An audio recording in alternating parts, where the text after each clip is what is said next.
Hi, everybody. Welcome to the Real Bible Study. For those who don't know me, my name is Danielle Jordan, and I am your Bible study facilitator. This week, we're going to be in Leviticus 25. We're going to read it. You guys are going to read it silently while I read it out loud. But before we start, we're going to open with our prayer, like we always do. So, I'm going to read it, and then you guys repeat after me. Are we ready? Yeah. Yeah. All Yes. right. Lord, open our eyes. Lord, open open our our eyes So we can see something we've never saw before. so we can see see something we never saw before. Open our ears Open Open our our ears ears so we can hear something we've never heard before. so so we can hear something we never heard before. And open our hearts and open our heart so we can receive something we've never received before. So we can receive something we never received before. Amen. Amen. All right. It does my heart, y'all, to hear the prayer. Oh my goodness. All right. So again, we're in Leviticus 25. But before I start reading that, I do want to share something that someone sent for me today, and it was really fitting for Bible study. So I want to read this first before I read the Bible verses to kind of set the tone for where we're going this week with Bible study. So listen, in order for God to give you something new, he has to disrupt what's normal. Sometimes God uses rejection as your birthing place of your real vision. Sometimes folk gotta fire you. Sometimes folk gotta reject you. Sometimes folk gotta walk away and push you aside. Sometimes folk gotta reject you so God can unfold and reveal your vision. Tell them you said thank you. All right, so keep that in your spirit, ladies, as we begin our journey in Leviticus 25. Are we ready? Make sure. Oh, before I start, who wants to be my volunteer this week for putting the Bible verses in the chat?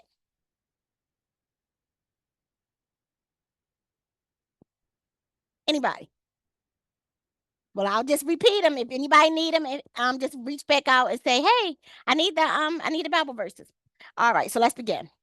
The Lord spoke to Moses on Mount Sinai. Speak to the Israelites and tell them, when you enter the land I am giving you, the land will observe a Sabbath to the Lord.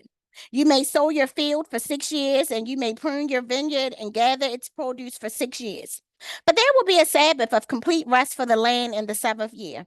A Sabbath to the Lord. You are not to sow your field or prune your vineyard. You are not to reap what grows by itself from your crop or harvest the grapes of your unintended vines. It is to be a year of complete rest for the land. Whatever the land produces during the Sabbath year can be food for you, for yourself, your male or female slaves, and the hired worker or alien who resides with you. All of its growth may serve as food for your livestock and the wild animals in your land. You are to count 7 sabbatical years, 7 times 7 years, so that the time period of the 7 sabbatical years amounts to 49. Then you are to sound a ram's horn loudly in the 7th month on the 10th day of the month. You will sound it throughout your land on the Day of Atonement. You are to consecrate the 50th year and proclaim freedom in the land for all of its inhabitants. It will be your Jubilee, when each of you is to return to his property and each of you to his clan. The 50th year will be your Jubilee. You are not to sow, reap what grows by itself, or harvest its unintended vines. It is to be holy to you because it is the Jubilee. You may only eat its produce directly from the field. In this year of Jubilee, each of you will return to his property. If you make a sale to your neighbor or a purchase from him, do not cheat one another. You are to make the purchase from your neighbor based on the number of years since the last Jubilee. He is to sell to you based on the number of remaining harvest years.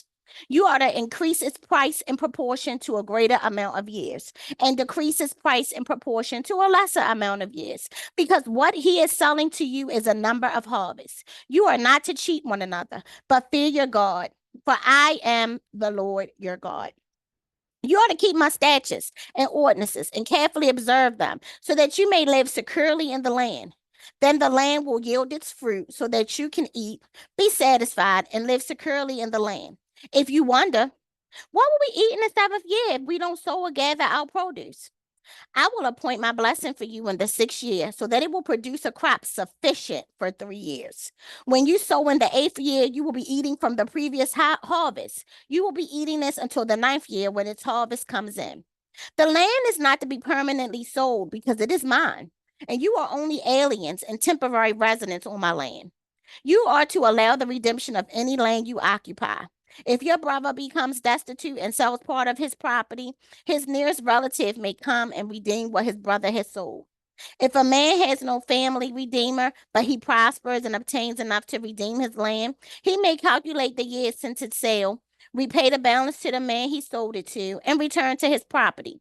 But if he cannot obtain enough to repay him, what he sold will remain in the possession of his purchaser until the year of Jubilee. It is to be released at the Jubilee so that he may return to his property. If a man sells a residence in a walled city, his right of redemption will last until a year has passed after its sale. His right of redemption will last a year.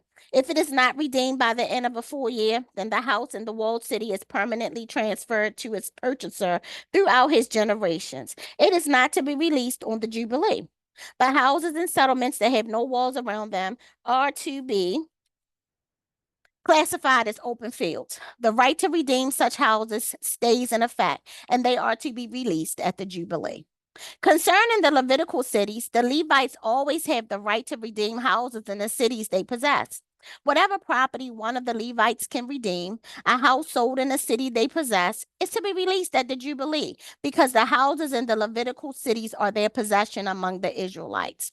The open pasture land around the cities may not be sold, for it is their permanent possession. If your brother becomes destitute and cannot sustain himself among you, you ought to support him as an alien or temporary resident so that he can continue to live among you. Do not profit or take interest from him, but fear your God and let your brother live among you. You are not to lend him your silver with interest or sell him your food for profit. I am the Lord your God, who brought you out of the land of Egypt to give you the land of Canaan and to be your God. If your brother among you becomes destitute and sells himself to you, you must not force him to do slave labor. Let him stay with you as a hired worker or temporary resident. He may work for you until the year of Jubilee, that he and his children are to be released from you, and he may return to his clan and his ancestral property. They are not to be sold as slaves because they are my servants that I brought out of the land of Egypt. You are not to rule over them harshly, but fear your God. Your male and female slaves are to be from the nations around you. You may purchase male and female slaves. You may also purchase them from the aliens residing with you or from their families living among you. Those born in your land, these may become your property. You may leave them to your sons after you to inherit as property. You can make them slaves for life. But concerning your brothers, the Israelites, you must not rule over one another harshly. If an alien or temporary resident living among you prospers, but your brother living near him becomes destitute and sells himself to the alien living among you or to a member of the resident's alien's clan, he has the right of redemption after he has been sold. One of his brothers may redeem him. His uncle or cousin may redeem him, or any of his close relatives from his clan may redeem him. If he prospers, he may redeem himself. The one who purchased him is to calculate the time from the year he sold himself to him until the year of Jubilee. The price of his sale will be determined by the number of years. It will be set for him like the daily wages of a hired worker. If many years are still left, he must pay his redemption price in proportion to them based on his purchase price. If only a few years remain until the year Jubilee, he will calculate and pay the price of his redemption in proportion to his remaining years. He will stay with him like a man hired year by year. A resident alien is not to rule over him harshly in your sight. If he is not redeemed in any of these ways, he and his children are to be released at the year of Jubilee. For the Israelites are my servants. They are my servants that I brought out of the land of Egypt. I am the Lord your God. Okay, ladies. So if I had to put a title to this Bible study this week, I'm going to title it Starting Back at One. We're starting back at one. Whenever I call technical support about one of my electronics not working properly, the first thing they ask me is, well, did you turn it off and back on? To be honest, if someone from my team calls me and says their device isn't working, I ask them the same thing. So I did some research to see why we turn the device on and off. And I found that by turning something off and on again, you are forcing the device to start over from step one. Wouldn't that be nice, ladies, if sometimes we could just start back at one? If we're going to start back at one, we have to retrace some of our steps so that we can see what it took to get us to this point. If we don't retrace our steps, then what would be the likelihood that we would do anything different?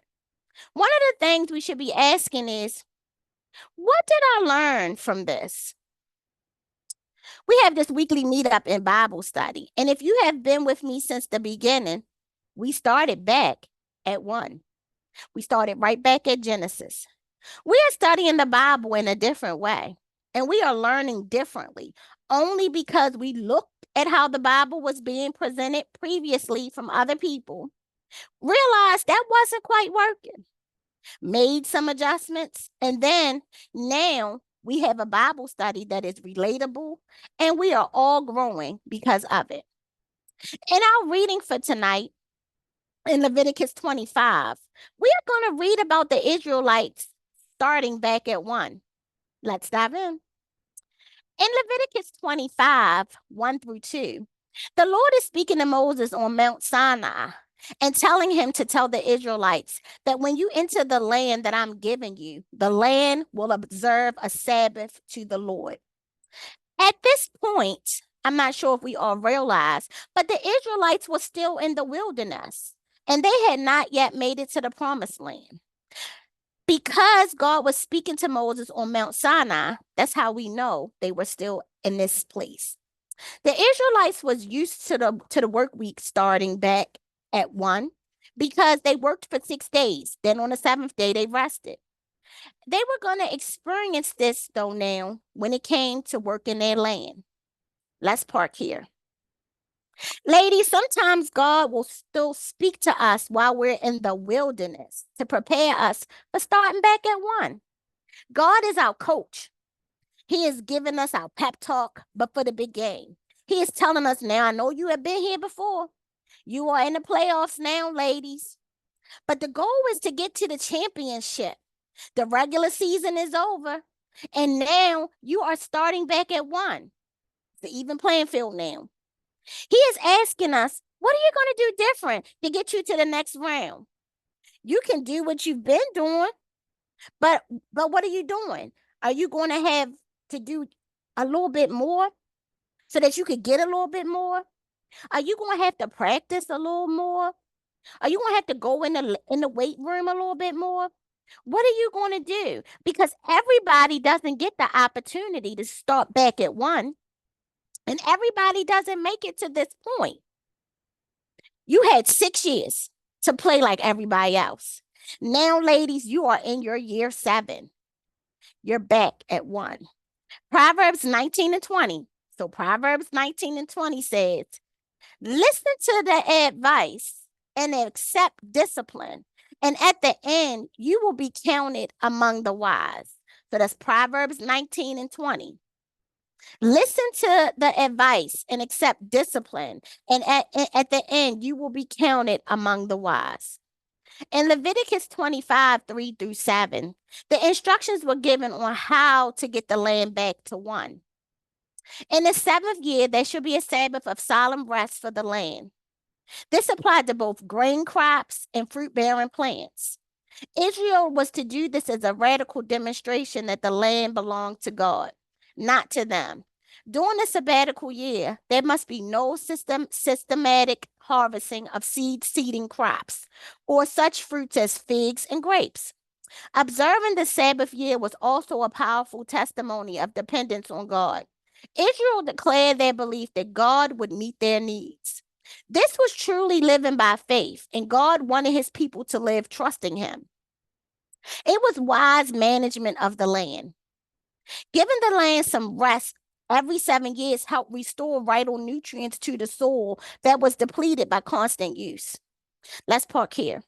Ladies, sometimes starting back at one gives you the opportunity to regroup, to restore, and to replenish yourself with the nutrients you are missing so you can continue your run to the championship.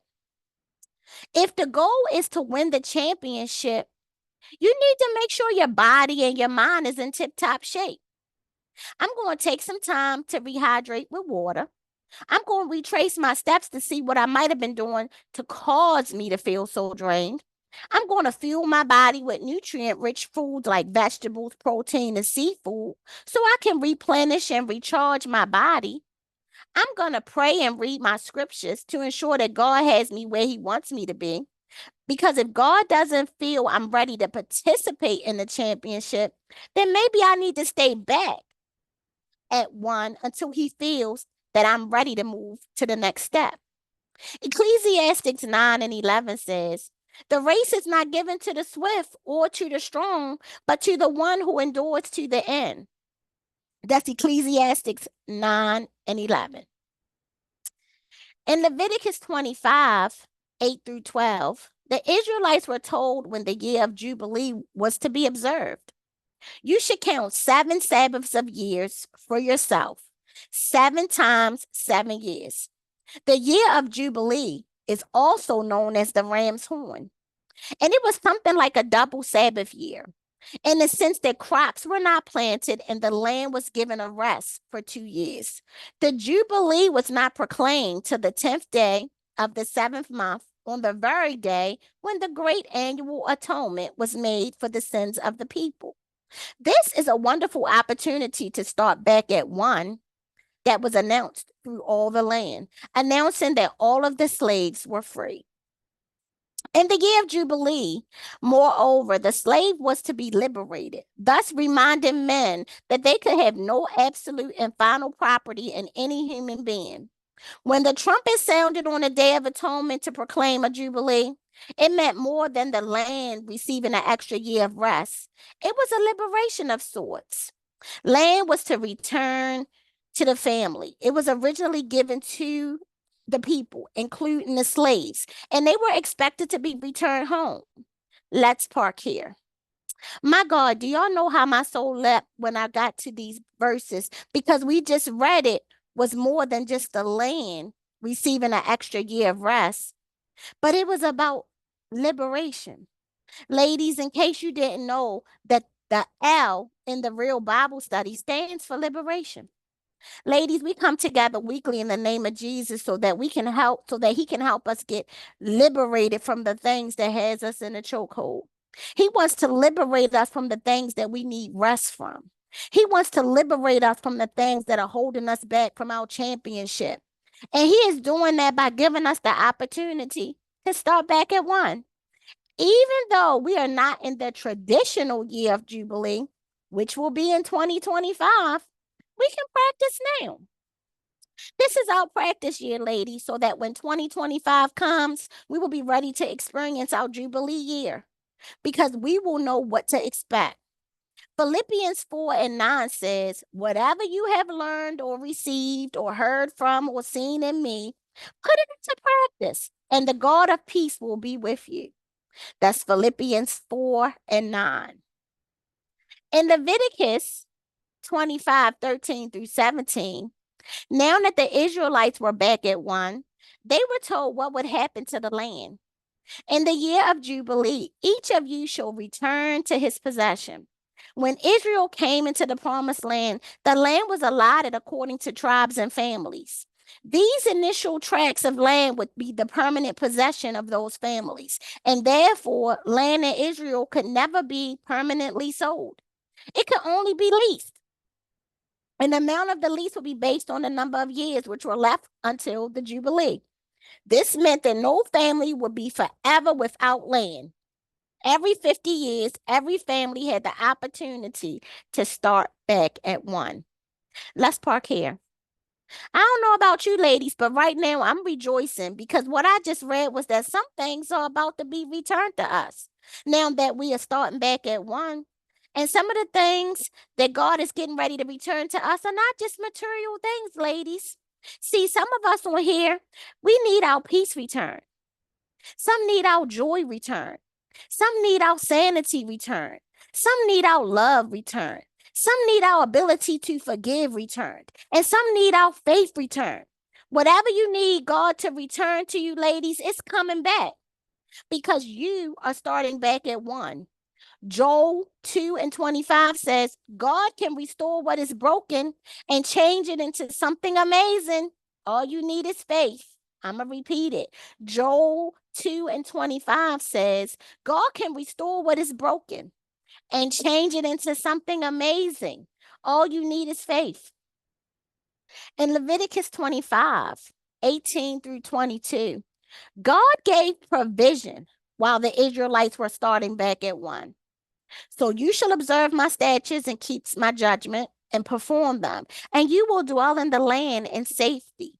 God promised that if Israel obeyed him, he would provide so much on the 6th year that they would not only be supplied for the 7th year when they gave the land rest, but they will also be eating the produce of the 6 years some 3 years later. If the Israelites trusted God to provide as he promised in the 6th year, then he would provide enough for 3 years in that 6th year that God promised to command a blessing upon them. Let's park here. Ladies, if we obey God, even when it doesn't make sense, we can trust he will provide our every need. Sometimes starting back at 1 doesn't make sense because we don't want to start again. Growing up, I played a game called Sorry. Anybody on here played that game before? Yep. Yeah. Yep. You know that when you draw the sorry card, it sends you all the way back to the beginning. While you are playing the game, you might be mad and say, oh my God, now I got to start all over again.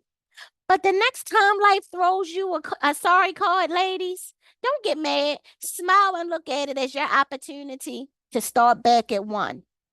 Look at it as your opportunity to strategize, to see how can you not only get back in the game, but win. 2 Corinthians 2:14 says, thanks be to God who always leads us triumphantly in possession in Christ, and through us spreads everywhere the fragrance of the knowledge of him. That's 2 Corinthians 2:14. In Leviticus 25:23, the Israelites were given the principle for not selling land after they started back at 1. The land should not be sold permanently, for the land belongs to God, and they were temporary residents on God's land. Even though the whole earth is the Lord's, God has a special regard for the land of Israel, which he calls his holy land. Let's park here. Ladies, now that we are back at 1, there are going to be some things that we can't do, which makes sense to me, because if we're going to do everything that we were doing, we wouldn't need to start back at 1. Ever since I bought my house, every 6 months, I have to pay ground rent. I have to pay a ground rent payment every 6 months. If I pay the complete mortgage off this house before I sell it, I would never still own the land unless the company that owns the land agrees to sell it to me. But I understand now that the owner of the land holds the power. I could build on this land. I mean, I could tear this house down and I can rebuild it, but I would never own this land that this house is built on. So I come home and it took some time for me to process that. Like, wait a minute, I pay a mortgage on this house. I own this house, but I don't own the land that it sits on.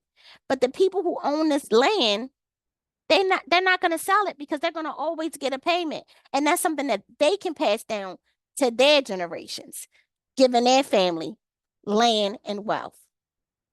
In Leviticus 25:24-28, a less fortunate Israelite may have found themselves on hard times after they started back at 1. So a relative was allowed to come and redeem land on their relative's behalf. From my studies, I found that in Hebrew, a redeeming relative was called a goel.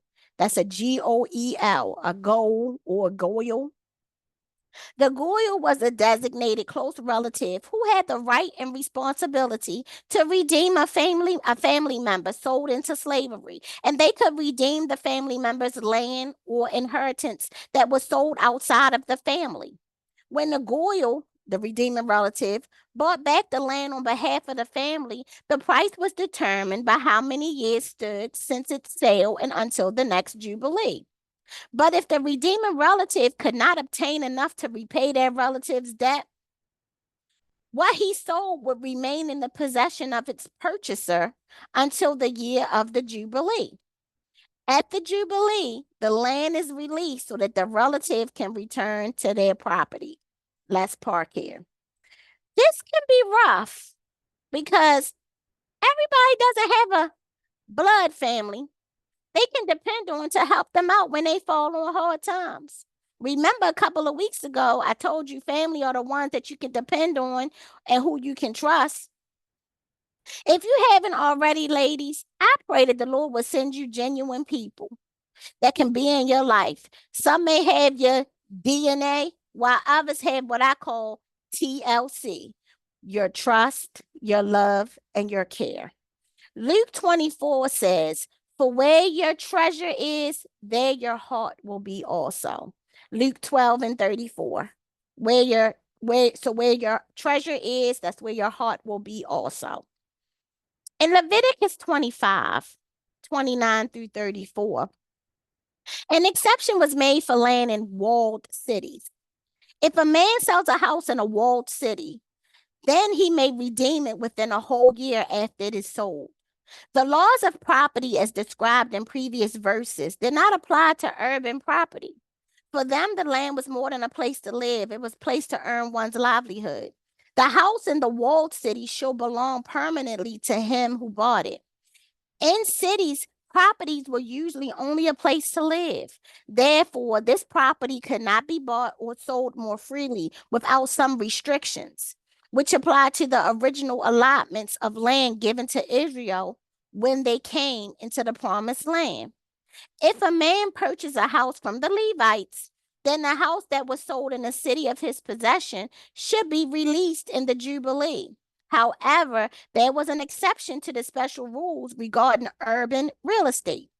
The property of the Levites would be theirs forever, redeemable at any time in a city or in a rural area. But the open pasture land around their cities could not be sold because it was their permanent possession. Let's park here. Sounds to me like real estate was and is the way to acquire wealth. Think about it. Either you pay a mortgage or you paying rent. But somebody is getting paid to ensure that there's a roof over your head. And even when you pay off that mortgage, like me, you still have property taxes or ground rent that you have to pay yearly.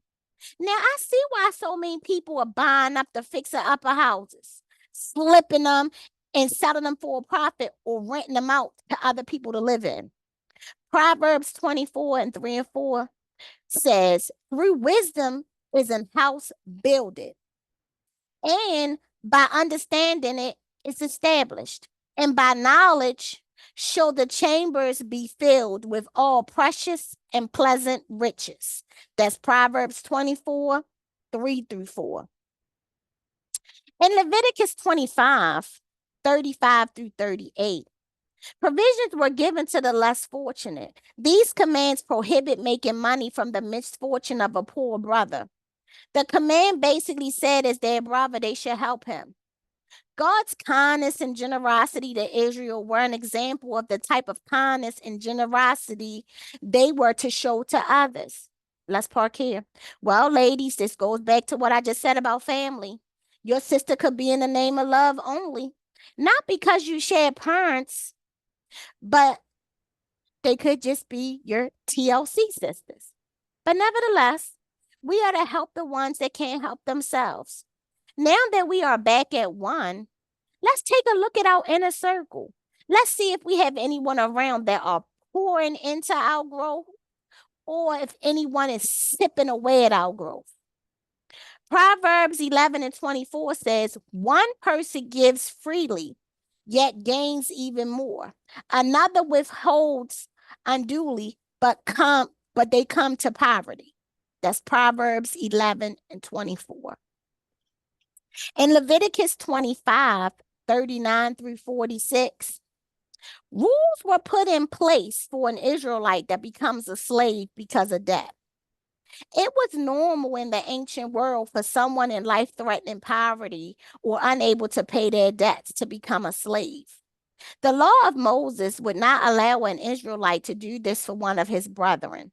He was not to be regarded as a slave, but as a hired servant.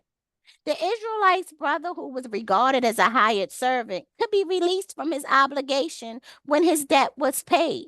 But every hired servant was released at the year of Jubilee. God commanded that slaves and workers should not be mistreated. They were to be worked excessively, or they weren't supposed to be worked excessively or to their home. God cares about working conditions and does not want workers to be mistreated in their labor. Foreign slaves from debt or poverty did not have the same rights as Israelites who went into servitude because of debt. They could be held as slaves for life, assuming their debt or obligation was never paid, though they had to be treated humanely. Let's park here. I thank God that He doesn't just look after me when I'm up, but He is still watching out for me when I'm down. He even makes some provisions for me to ensure that I'm treated properly if I have to start back at one. Starting back at one can be a humbling experience because you can go from the debt collector to the debtor in the blink of an eye. You can go from the bottom, walk from the top to the bottom, and you can now be the tail and not the head. That's why the saying goes, be careful how you treat people on your way up, because you might meet them again on your way back down. 1 Peter 5:6 says, so humble yourselves under the mighty power of God, and at the right time, He will lift you up in honor. That's 1 Peter 5:6. In Leviticus 25:47 through 55, rules were put in place to redeem an Israelite that sold themselves to a foreigner. In times that an Israelite sold himself to a foreigner and the foreigner doesn't respect their rights under God's laws, these rules were established. As in the redemption of land, the relative's redeemer was responsible to buy the Israelite out of servitude if he could. And the price was reckoned in Revelation in relation to the year of Jubilee. If he could not be redeemed earlier, he was to be released in the year of Jubilee. God cares for Israel, and their redemption was based on the idea that they were first servants to the Lord, their covenant God. Let's park here. Ladies, I'm thankful that I don't need nobody to buy me out of servitude or out of slavery. And that we were created to serve God, meaning we are to live a life that is in accordance with His will for our lives, being obedient in our relationship with Him, submitting to Him even when it doesn't make sense, and serving others faithfully even when it doesn't make sense about serving them when they don't even appreciate what we do. Recognize that He is in charge of our lives. Acknowledge Him in all of our ways. Be gracious and thankful, and having faith that what He says He will do, it will come true. Proverbs 16:3 says, commit to the Lord what you do, and He will establish your plans. Proverbs 16:3 says, commit to the Lord what you do, and He will establish your plans. Now, before I tie this in, does anybody have any questions about starting back at one? Okay. I have a question about the Jubilee. Yes. So is it every 7 years? How do you? It's every 50 years. Oh, The Jubilee is every 50 years. And the next Jubilee, y'all, is in 2025. so but it's celebrated on July 10th. From what this says, yes, it's celebrated on Okay. July 10th every 50 years. Mm. You supposed to sound a ram's horn to let everybody know that it is the year of Jubilee, the great day of atonement, and you get your stuff back. If you was a slave, you get free. And if somebody had your land, you get it all back. If you can make it to that 50 years. Now, I was wondering what happened if you didn't make it to 50, but they ain't talk about that. But let's tie it together and then we can come back and talk about it some more. Hold on.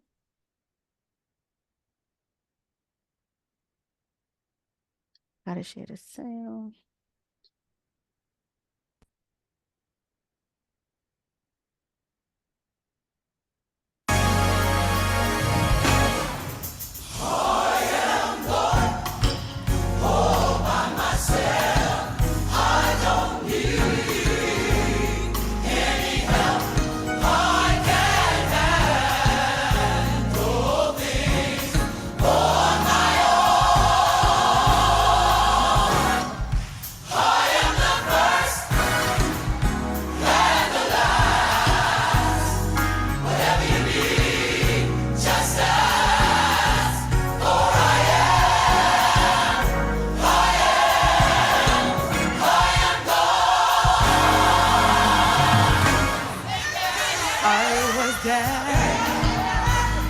In the beginning,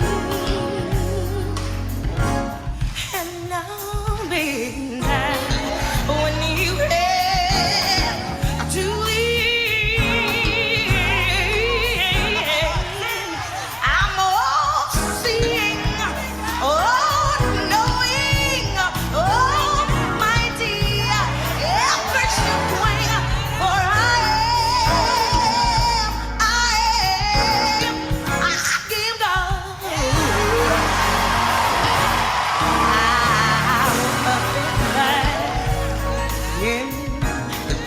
the beginning, and I'll be there when you get to the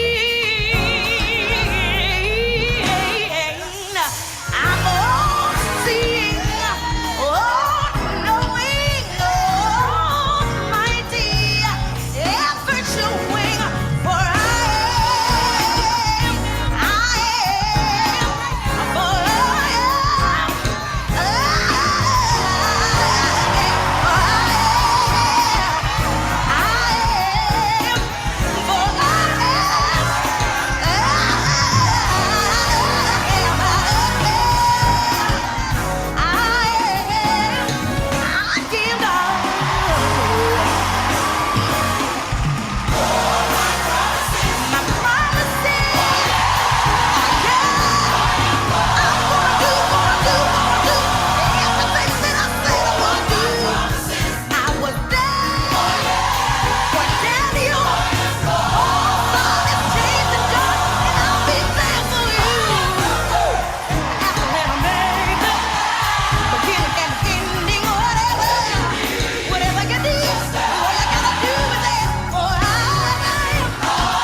Let's get it. All right. What did we learn? Yes, sir. Thank That's you. Song. Oh, do I? Hey, Oh, I'm you- sorry. you- You know, you I on- just you got to not on ask. mute. Do I need my cord? Well, you're not on mute. But what did we learn? What did we No, learn? I don't need that one. Dre, you're not on mute. She don't hear me. What did y'all I learn? learned about the Jubilee. Yes, wasn't that good? I Yeah. didn't know anything about the Jubilee. And that was good to learn about the Jubilee. I was like, oh my goodness. And I didn't want to title with something about a celebration. I felt like that would be too cliche. But So that was really good to hear about that. I've heard like the year Jubilee. You hear people talk about it in songs, or you might have heard about it in church, but now I really know what the year Jubilee is. What else? Anybody else? Also, starting over is not a bad Yes. thing. Starting over is not a bad thing. Starting back at one. Start I back agree. at one. I agree on that. Yeah, starting over is not a bad thing. What else? Sometimes we gotta start back at one. Just to regroup. You get to look over it again, and be like, you know what, let me see what I did wrong. And I'm gonna go, instead of going right, I'm gonna go left, and see if I get a different outcome. And it's not bad. Like, I play this game, and sometimes I win it, but I play it again, play the board again, to see if I can beat it a different way.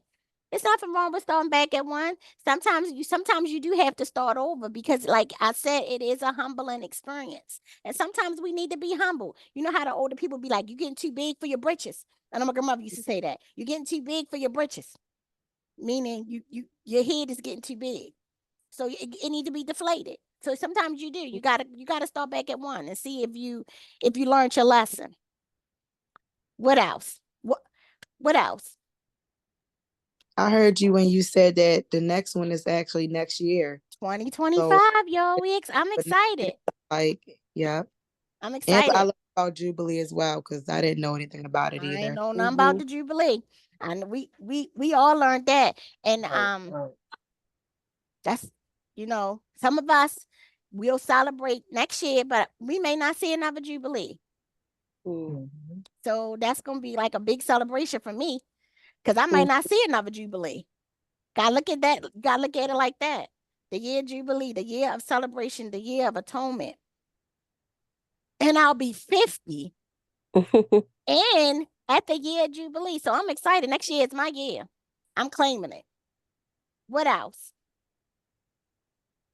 Well, ladies, mark your calendar. The first outside Bible study is going to be May 30th.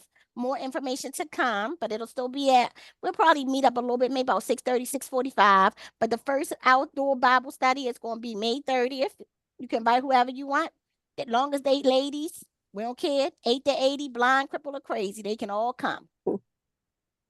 So we're gonna miss it.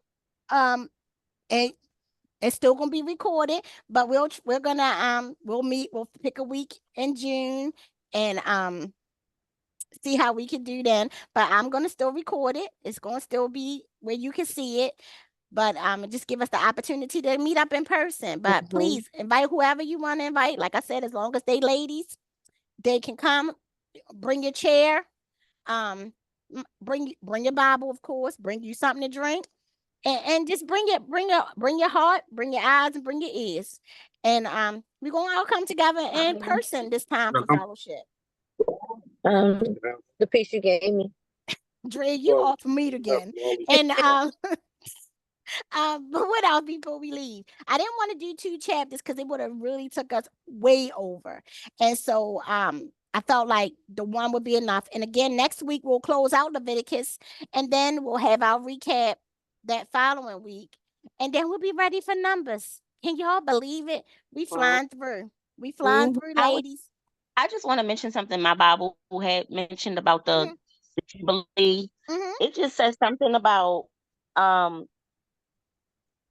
okay, I'm gonna read it. It says the year of Jubilee took place every 50 years. At this time, all the lands and possessions that had passed from one family to another during the previous 49 years were returned to the original owners. This reminded the Israelites that God was really the owner of all their possessions. They were only the managers. So that you put yourself on me, Ashley. I'm sorry, that just put things in perspective for me, because even though I don't own my ground either. Even though I don't own my ground, you manage it. You just managing it. Yeah. So the person that actually owns it just manages it. Because technically God owns it. God is riches and houses and land. He owns everything. He just give it to us to manage it. He give us the means to get it, to manage it. Yes. I remember when my son was younger, we went to church one time, and the pastor was talking about allowances for kids. And they was like, I ain't giving my kid no allowance. I allow them to live here. I allow them to eat my food. I allow them to wear my clothes. I allow them to wear my shoes. So they don't get no allowance. And I would laugh because we are managers of our households. Now that Ashley put it that way, we manage all of the things that we've been given. And how we manage it will determine how it turns out. Like how they manage their land. If they didn't manage it properly, they wouldn't have had enough food to live off of when they had to let the land rest. So how we properly manage the things that God gave us will also help us in how we gonna reap what we sowing. So we can look at it like that. Like everything that God has given to us, we need to manage it properly. We don't want to mismanage our funds. We don't want to mismanage our children. We don't want to mismanage our relationships. We don't want to mismanage our marriages, whatever romantic relationship we are in, our work relationships, anything like that. And you know what's more important? We don't want to mismanage us because we our own manager too. We're responsible for ourselves. And if we're not managing ourselves properly, we can't be managing anything around us because we put out the energy that everybody else receives. If we feel in a negative space, they in a negative space. It's infectious. Either your positivity or your negativity, it's infectious. It speaks on. But I like that, Ashley. I like that. We're managers. We're managers of what God gave us. What else? That was for me, I'm looking at it like for next year as like from a mother aspect, because as a mother, we are continuously giving, giving, giving. So I feel like Jubilee is going to be just my year of receiving. I know that's right. Like my son, when you talk about paying allowance, my son be like, "Ma, you gonna pay me for taking the trash out?" Absolutely not. Never. So that was me on another note. But yes, like next year as a mom is just my year of receiving back, receiving my blessings, receiving my I love it. I love it. You sow now, you sow now so that you can reap later. Yep. And you teach them, you pour into them, you give them those life skills. And I promise you, it won't come back. It will not come back void. You instill in him those good characteristics and those good morals and those good values, and you'll see it pay off. My son can cook, he can clean. Well, he ain't really that best of a cook. He can cook some things. He clean, take the trash out. He's a gentleman, but I instilled that in him. He washed clothes. His girlfriend said he washed clothes better than her. Instill it in them, and you will see it return back. They might not like it now, like they gotta clean up or take out the trash. But yeah, they'll know how to do that when they get their own house. And you'll see how when you go over their house, you don't have to be like, you live like, well, you live like this, like, because I didn't want him to go away to college and be dependent on somebody to wash his clothes. I wanted him to know how to wash his own clothes. That's right. So I was like, oh, it's time to learn how to wash clothes. And you teach them things. We don't realize that everything is a teaching opportunity. Teach them their colors by teaching them how to separate the clothes. I taught him how to read, and y'all gonna think I'm crazy, but I taught him how to read in the mall. Learn how to spell with the stores. Macy's. At that time, it was a hat company.